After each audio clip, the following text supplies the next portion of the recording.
Episode 1 अमावस्या की काली रात। Disclaimer, यह कहानी काल्पनिक है। इसमें दर्शाए गए सभी पात्र काल्पनिक है। इसे मनोरंजन के लिए बनाया गया है और आप हमारे इस चैनल पर देख रहे हैं जिसका नाम वन नॉइस एफएम है। अब आते हैं स्टोरी पर। स्टोरी पर आने से पहले एक बार वीडियो को लाइक कर दो। रक्त पिशाचिनी। रात के 12 बज चुके थे। इस वक्त गांव में पूरा अंधेरा हो चुका था और सब लोग अपने घर में सो रहे थे।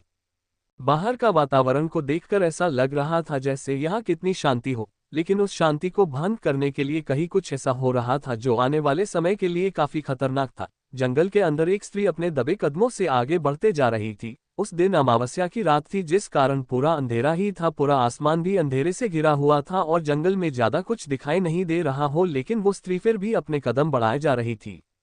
वो स्त्री जल्दी जल्दी चलते हुए खुद से बोली, मैंने बाबा के कहे अनुसार सारी तैयारी कर रखी है, बस मुझे जल्दी उनके पास पहुंचकर विधि शुरू करनी होगी।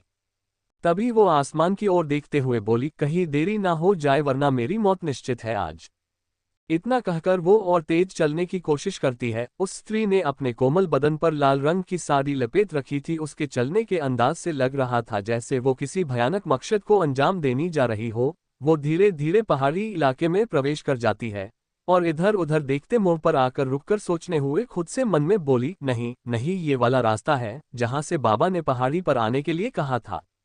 कुछ देर में वो वहां पर पहुंच जाती है। उसने सामने का नजारा देखकर काफी दंग रह जाती है। उसके फेस एक्सप्रेशन से ऐसा लग रहा था जैसे उसने कभी ऐसी चीज ना देखी हो। वो काफी शॉक्ड थी। तभी एक आदमी की भयानक आवाज आती है, इधर आओ उषा और यहाँ पर पलथी मारकर बैठ जा। ये सुन वो स्त्री जिसका नाम उषा है वो बाबा की आवाज सुनकर तुरंत बाबा के सामने वाले आसन पर बैठ जाती है। बाबा का चेहरा अंधेरे में होने के कारण इस वक्त ठीक से दिखाई नहीं दे रहा था। तभी उषा उस आसन पर बैठते ही अपने आसपास नजर घुमाते हुए हर चीज देखने की कोशिश करती है, क्योंकि वहां पर ज्यादा रोशनी नहीं थी, लेकिन उस हवन कुंड की लो की रोशनी से जो उजाला हो रहा था केवल उसी से वो देख पा रही थी। वो हवन कुंड के आसपास का सामान देखते हुए मन में बड़बड़ाते हुए बोली, लगता है बाबा ने सारी तैयारी कर रखी है।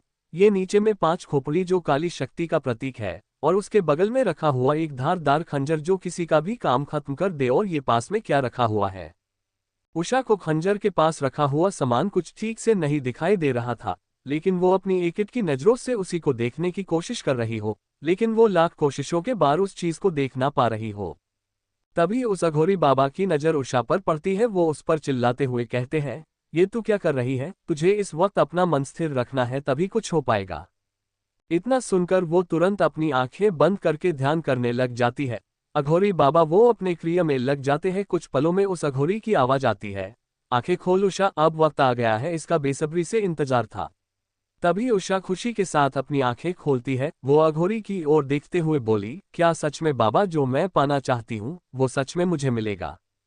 ये सुन अघोरी उषा की ओर देखते हुए बोला, हाँ जरूर मिलेगा, लेकिन उसके लिए तुझे।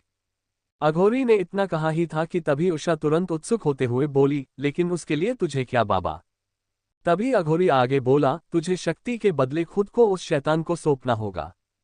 ये सुन उषा काफी घबरा गई थी और कुछ पल के लिए बिल्कुल खामोश हो चुकी थी, लेकिन तभी उषा अपनी खामोशी तोड़ते हुए बोली, ठीक है बाबा, मैं तैयार हूँ, मैं पूरे गांव वालों को बर्बाद कर दूंगी और अब इतना करने के बाद मैं अपने कदम पीछे नहीं हटा सकती। आप आगे बताएं क्या करना होगा?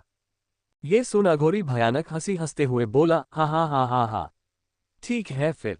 इतना कहकर वो हवन कुंड के बगल में से एक खंजर उठाकर देते हुए बोला, आ पहले शैतान को अपने रक्त का स्वाद चखा ताकि वो तुझे स्वीकार कर सके। इतना कहकर वो हाथ से खंजर उठाकर उषा के हाथ में थमा देता है और आगे बोला, ये ले और जब तक मैं मंत्र पढ़ता हूं तब तक तू इसमें अपना रक्त हवन की कुंड में गिरा। ये सुन उषा अघोरी को देखकर हाँ में गर्दन हिलाते हुए बोली, ठीक है बाबा, आप शुरू करिए। ये सुन वो अघोरी अपना मंत्र पढ़ना शुरू करता है। तभी उषा अपने हाथ के खंजर को अपने उल्टे हाथ के हथेली पर रखते हुए जोर से खींच देती है, जिसके कारण उसके हाथ से रक्त निकलना शुरू हो जाता है। रक्त निकलते ही उषा अपना हाथ कुंड के आगे कर देती है ताकि उसका खून हवन कुंड के अंदर गिरे। उषा का हाथ कटते ही उसको असहनीय पीड़ा होने लग जाती है, लेकिन वह अपनी शक्ति पाने के लिए खुद को काबू करने लगती है। उषा अपनी दर्द को काबू करते हुए खुद से बोली, इन छोटी मोटी खरोचों से मुझे कुछ नहीं होने वाला। तभी अघोरी मंत्र पढ़ता रहता है। वैसे ही उषा के खून से उस आग की लो के ऊपर उठने लग जाती है और अघोरी का चेहरा दिखने लग जाता है। उषा की नजर अघोरी के चेहरे पर थी। उषा अपनी एकट की नजरों से अघोरी को घूरे जा रही थी।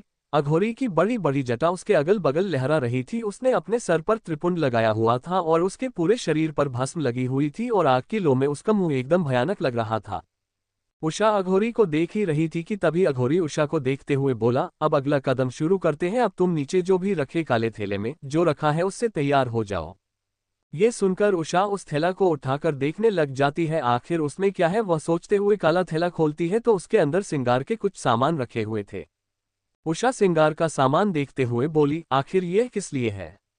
उसका मन करता है कि वह अभी अघोरी से पूछे कि इस श्रृंगार से क्या होगा, लेकिन उसको तभी एक बात याद आती है कि अघोरी ने कहा था कि कोई सवाल जवाब मत करना, इसलिए ये सोचकर वह चुप हो जाती है और जल्दी जल्दी श्रृंगार करने लगती है। कुछ देर में उसका श्रृंगार पूरा हो जाता है। वह पूरी तरीके से सज गई थी। उसके बाल में गजरे, आंख में काजल, होठों पर लाली, पैर में पायल और सर पर एक बड़ा सा मंगटीका और उसके हाथ में 5 इंच चौड़ी लाल चूड़ी थी। तभी उषा अघोरी को टोकते हुए बोली, बाबा मैं तैयार हो चुकी हूँ, अब बताएं आगे क्या करना है।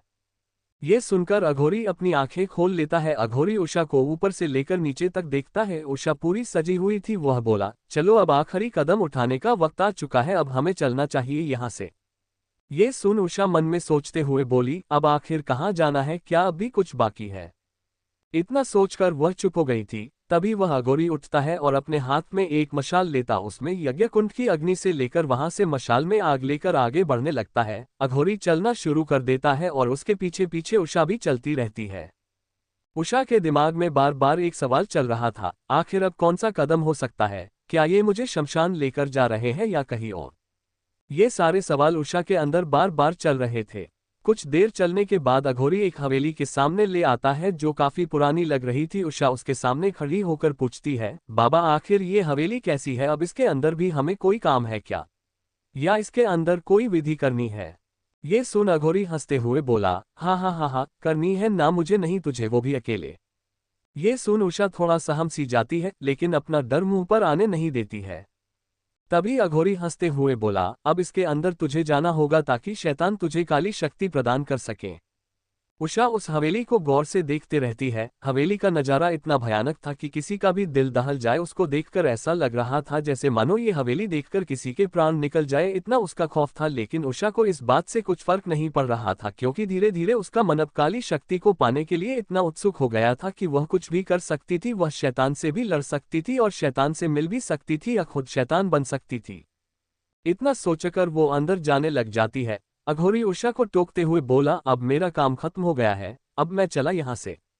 ये सुनकर उसने बिना कोई सवाल जवाब किए अंदर प्रवेश कर जाती है। जैसे ही उस हवेली में प्रवेश करती है उसमें वह देखती है कि हवेली में पूरी तरीके से अंधेरा था, चारों तरफ अंधेरा ही अंधेरा था। जैसे ही अंधेरे में वो एक दो कदम अपने बढ़ाने लग जाती है, वैसे ही धीरे धीरे उसके सामने रोशनी होने लग जाते हैं। जैसे ही रोशनी देखती है अचानक से एक झटके में डर जाती है, लेकिन वह अपने डर पर कंट्रोल कर लेती है। ऐसा लग रहा था कि जैसे कोई लालटेन जला रहा हो।